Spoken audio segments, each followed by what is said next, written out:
We moved out of that apartment as an emergency because it was a 99th percentile to die of cancer, of air respiratory issues. Meet Ava Elizarraz, a mom on a mission to give her newborn the best life possible. She's talking to me about the day she randomly found the EJScreen, or the Environmental Justice Screen, which is an online map made by the U.S. Environmental Protection Agency. The EJScreen provided the latest data on environmental hazards in the country. It also had an interactive map feature that let you see real-time information specific to your location.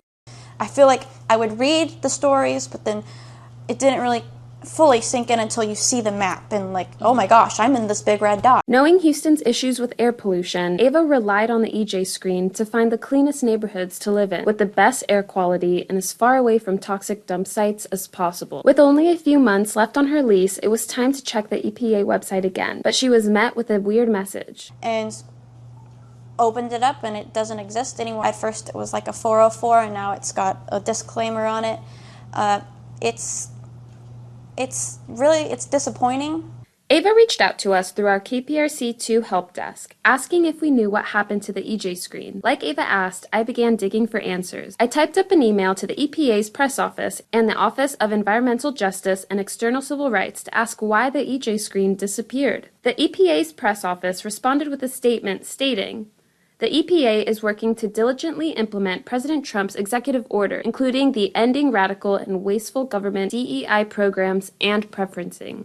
Curious about the connection between DEI programs and the EJScreen, I asked the EPA for clarification, but they have not responded, even after 2 follow-up emails. I gained more knowledge from having the map than not having the map. Without the EJScreen, Ava's search for a new home is a bit harder. Now, all she's left with is unverified forums for environmental data in Houston. It's just not the same level of information as I got from the EPA's website, especially because they give so much information. When you would click on the site, they would give you everything on it. In my search for answers about the EJScreen, I stumbled on a promising alternative. A dedicated group of volunteers known as the Public Environmental Data Partners managed to preserve the most recent version of the map before it was removed from the EPA's website on February 5th. If you're like Ava and you want to make sure your future home is not by a toxic dump site, just head on over to their website where you can find the reconstructed EJScreen.